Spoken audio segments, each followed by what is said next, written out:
The Harmattan winds swept across Ouagadougou like a whisper from the Sahara, dry, relentless, and full of ancient memory. But today, the city pulsed with something far stronger than dust-laden air. A storm of anticipation moved through the streets, across billboards, within crowded cafes, and deep inside government corridors. Something unprecedented was about to happen, something that would shake the global balance of power. The year was 2027. Africa had changed, but not fast enough.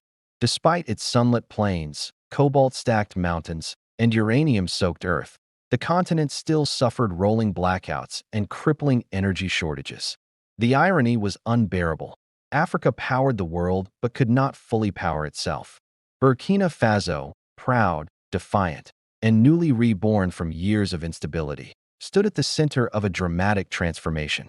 The rise of strong leadership and Pan-African consciousness ignited a fire among its youth. Gold mining towns once exploited by foreign companies were reclaimed.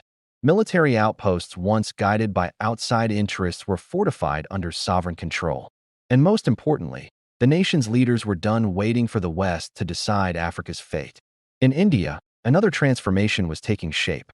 With soaring technological power, expanding energy expertise, and a foreign policy grounded in South-South cooperation, New Delhi sought partners who shared its vision of multipolar independence.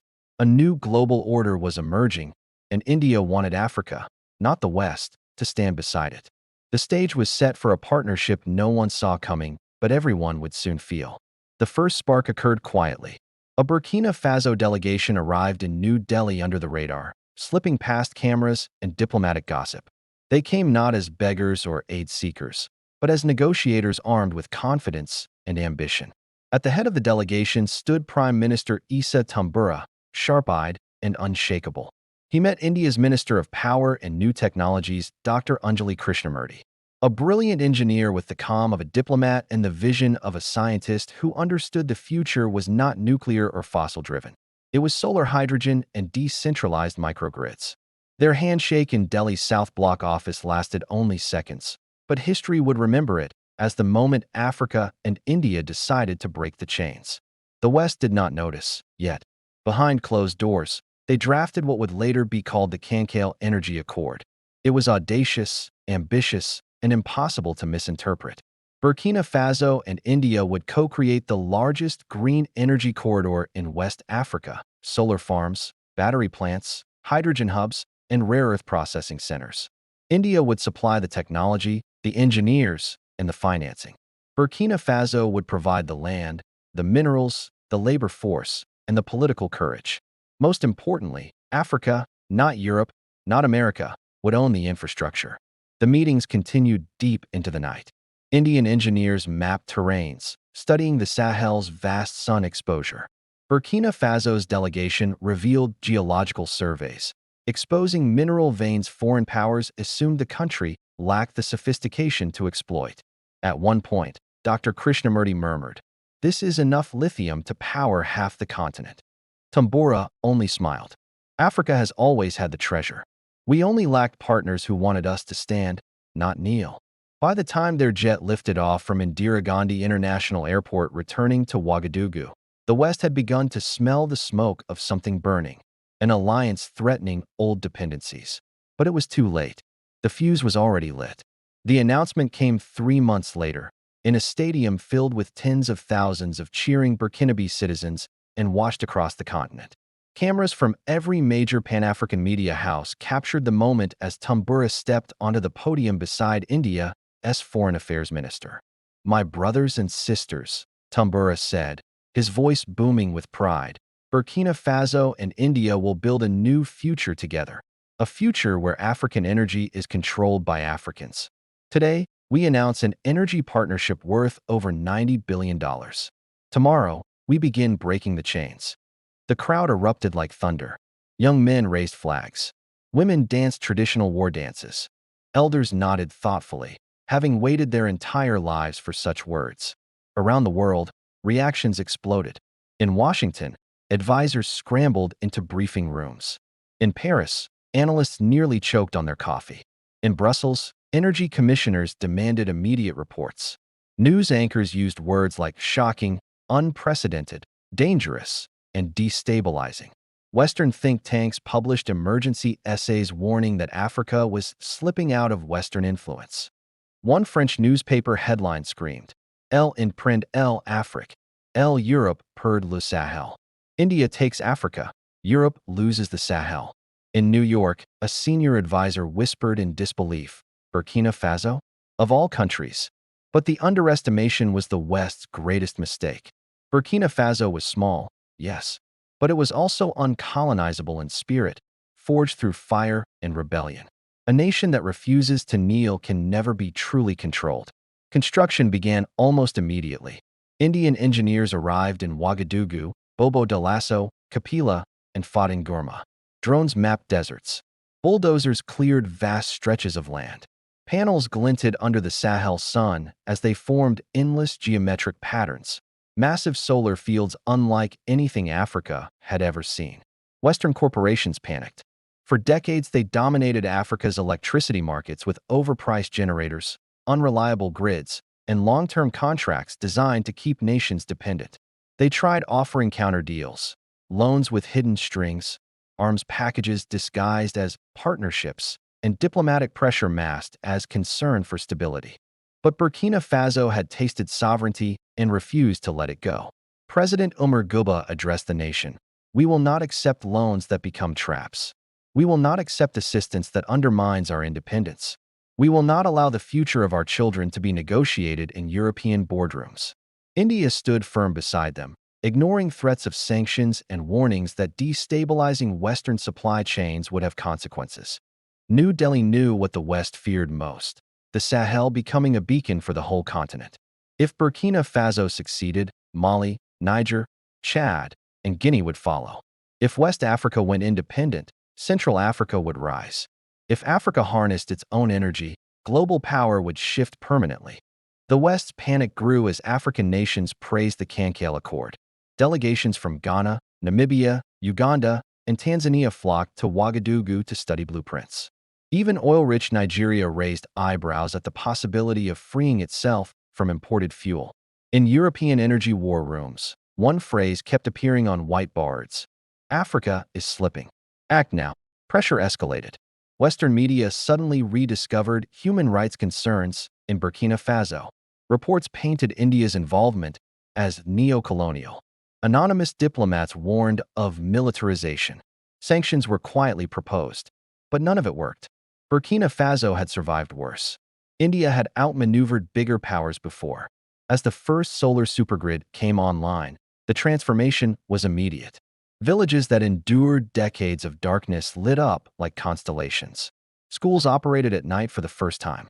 Farmers used electric irrigation pumps rather than praying for rain. Young entrepreneurs opened tech hubs powered by clean energy, not diesel fumes. One young Burkinabe engineer, Aminata Zongo, stood in front of the brand-new lithium-ion battery plant she helped build and told reporters, "For the first time, our dreams are not blocked by electricity shortages. We are no longer waiting for the West to save us. We are saving ourselves." Her words went viral across Africa. But the real shock came when the partnership expanded. India proposed a project that would truly terrify Western powers. A Pan-Sahel green energy belt stretching across Burkina Faso, Mali, and Niger. Three nations recently united in a new regional alliance rejecting Western military presence. With India providing the research, satellite technology, and financing, the proposal promised to generate more power than all French-built Sahelian infrastructure combined. Paris saw it as a direct attack. Diplomats demanded emergency meetings. Analysts predicted a collapse of Western influence in Francophone Africa. But the alliance pressed forward. Burkina Faso, Mali, and Niger signed the Sahelian Energy Sovereignty Pact. India supported it with a commitment to build fiber networks, hydrogen research labs, and mineral refineries. For the first time, the Sahel controlled the entire value chain, from mining to processing to manufacturing. No more exporting raw minerals at poverty prices. No more foreign intermediaries. No more European companies dominating procurement contracts. The West reacted with fury. Sanctions hit. Aid freezes were announced. Western media aggressively attacked the Sahelian governments. Rumors of coups began circulating, suspiciously amplified by familiar foreign outlets. But India stood firm. Prime Minister Kavita Rao declared in a televised address, India will not abandon its partners because of pressure from powers who fear losing influence. We believe in a world where Africa stands tall. And Africa listened. Across the continent, youth movements chanted, Burkina Faso, Mali and Itia. India with Africa. Africa for Africans. We rise together or not at all. Even in South Africa, Kenya, and Egypt, rallies called for partnerships modeled after the Burkina-India alliance. The West attempted one last counterplay, offering Africa a green Marshall Plan. But the memory of predatory loans was too fresh. African leaders responded with polite smiles and empty promises, then quietly returned to negotiating with India. The turning point came when the first hydrogen facility opened in eastern Burkina Faso. The plant was massive, taller than airport towers, humming with futuristic energy. It was built in record time using Indian electrolysis technology and Burkinabe engineering students trained in Bengaluru. Hydrogen, not diesel, not coal, not imported fuel. The West realized it. Africa was bypassing them entirely. On the day the facility opened, Tumbura stood before a sea of people and made a speech that echoed across the world. For centuries, Africa powered empires. Our gold built palaces. Our uranium powered reactors. Our cobalt filled batteries. But today, we declare to the world, Africa will no longer power others while remaining in darkness. With our Indian brothers and sisters, we are forging a new dawn. A sovereign dawn. The crowd roared. Drums thundered. Young people waved Pan-African flags. In Washington, officials muttered, "This is a geopolitical earthquake." In Brussels, energy commissioners whispered, "We've lost the Sahel." In Paris, a general slammed his fist on the table and said, "If Africa breaks free, our influence is finished." But it was too late. Africa had crossed the threshold. The successes mounted. Energy prices fell across Burkina Faso. Manufacturing zones boomed. New EV assembly lines appeared. Young Africans trained in India returned home with robotics expertise. Indian universities offered tens of thousands of scholarships to Sahelian students. The West watched as a new Afro-Indian axis emerged, peaceful, productive, and unstoppable. The final shock arrived 2 years later, when Burkina Faso unveiled the Sahara Sky Grid, a project co-engineered with India that used high-altitude solar drones to beam wireless energy to ground stations. It was futuristic, almost unbelievable, and completely African-owned. Western commentators tried to undermine it, calling it unstable, risky, unproven, and overly ambitious. But when the first drone successfully transmitted power across 300 kilometers with near-zero loss, African social media erupted in celebration. Memes flooded the internet. The West is furious, many laughed. They said we were too poor to innovate. They tried to block us. Now they'll have to buy our patents. Global news networks, unable to ignore the transformation, declared Burkina Faso the energy lion of the Sahel. But for the Burkinabe people, it was simpler than that. For the first time in generations, they controlled their destiny. The partnership evolved into something deeper. Cultural exchanges flourished. Bollywood films became popular in Wagah cinemas. Burkinabe griots performed in Delhi. Indian engineers moved their families to Bobo Dioulasso, calling it a second home. Trade doubled. Trust deepened. Africa and India were no longer just partners. They were allies shaping a post-Western world. The West attempted one final move, proposing a joint sanctions package against India for destabilizing global energy markets. The attempt collapsed embarrassingly when several African countries refused to support it, and Asian nations mocked the notion that cooperation was destabilizing. India and Burkina Faso responded with silence and progress. By 2031, the Sahelian energy belt powered more than 50 cities across 3 countries. Regional poverty rates plummeted. Rural electrification reached 95%. Solar exports flowed to neighboring nations, turning the Sahel into a net energy exporter, not importer. And through it all, Burkina Faso became a symbol of African self-determination. The West eventually accepted the inevitable. The world had changed. Power had shifted. Dependency had died. In the final years of Tumbura's tenure, he gave a farewell address standing beside India's president. His words would be quoted for decades. The West once asked why Africa could not rise. Our answer is simple: you never wanted us to. But now, With our Indian brothers, we have risen, and we will never fall again. Fireworks lit the night sky over Ouagadougou. Young people danced in solar-powered streets. The wind turbines on the horizon turned like symbols of freedom. Africa had broken its energy chains, and the world could no longer deny it.